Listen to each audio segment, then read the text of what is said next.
tonight a caveat to the notion that we have lost the war in Afghanistan. And here's the point.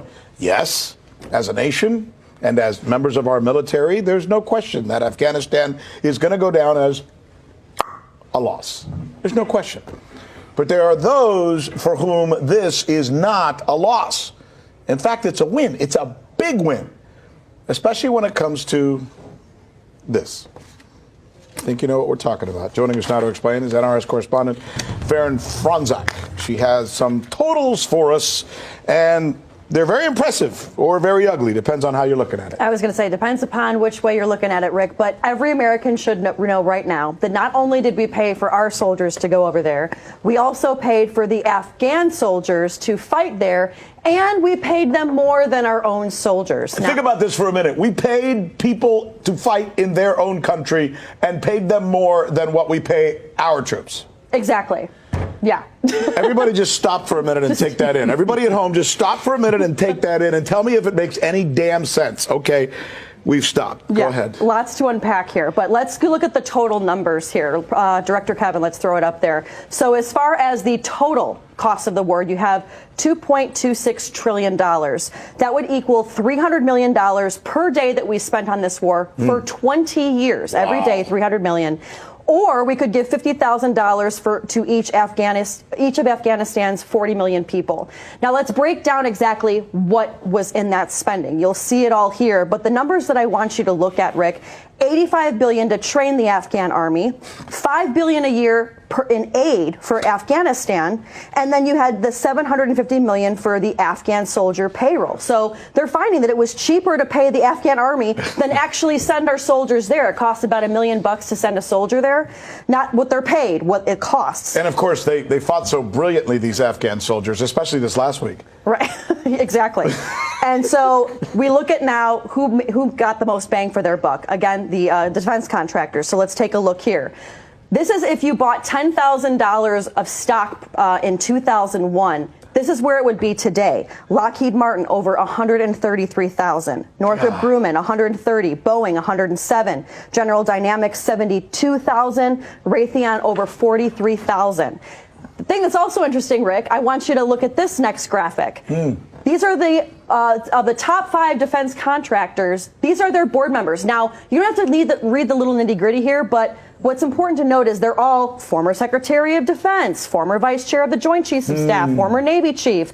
You also even have Jim Mattis, who was the former Secretary of Defense and former Marine Corps General. A name you will not see on there, though, is former Pentagon official Michael Maloof.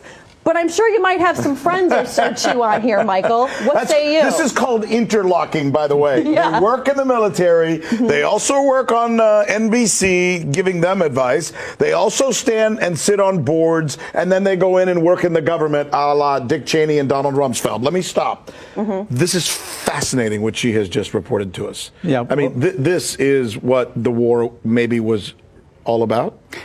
To a large degree, it is. Yeah, that's sad. Well, and that's why you're going to continue to have crisis after crisis, because we have to continue feeding that insufferable giant that will continue to need to be fed, because the defense contractors are very clever.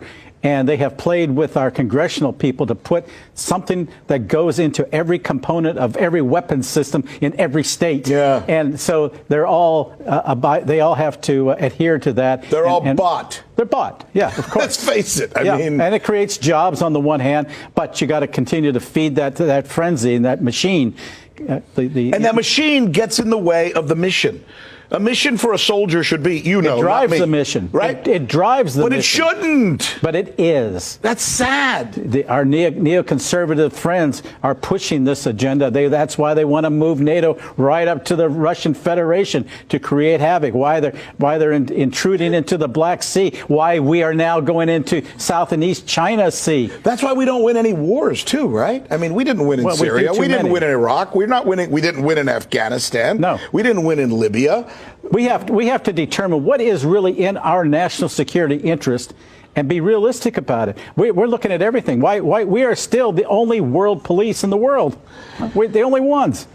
Russia, China are regional. Did you look, when you looked at these numbers, it looked to me like everything that you were describing, well, not everything, I'm overstating it. Much of what you were describing had less to do with troops and more to do with military contractors. Absolutely. And what's also interesting is when you look at those board members, Rick, and even Michael, to your point too, a lot of those people that are now board members were the ones telling the generals, oh, no, we need more, or excuse me, telling the Congress, we need more time. No, just a couple more months and then we'll secure it. And it's the question of, is that revolving door of the military to the Pentagon to the defense contractors back to the Pentagon, is there something that can be done about it? Right now, no.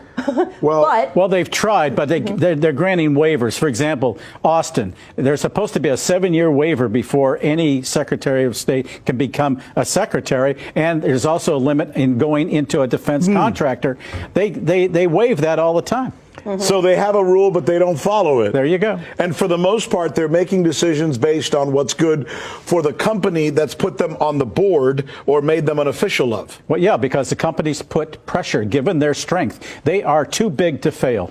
And they're making decisions then for the bottom line of the company rather than for what's good for Americans and what's good for the American foreign policy. Well, that's beside the point. It's for their bottom line. It is for their bottom line. When you worked at the Pentagon, did that piss you off? Totally. I mean, to hear us describe exactly how this war and breaking down how this war was fought seems, I think, to anybody who's listening to us tonight, to seem just really sad. And That's not what we're supposed to do. It's not going to end anytime soon either. So it'll be another one. Does that bring us full circle? Are we going to be engaged with China and we're going to do the same kind of thing? Go into a war we really don't want to win? We just want to make a lot of money? Well, that's why we're trying to get out of the Middle East so we can start pivoting toward China and focus on China. Yeah. There's a great quote by Chalmers Johnson, a former CIA director, who said, I guarantee you when war becomes profitable, you'll see more of it. Thanks to both of you.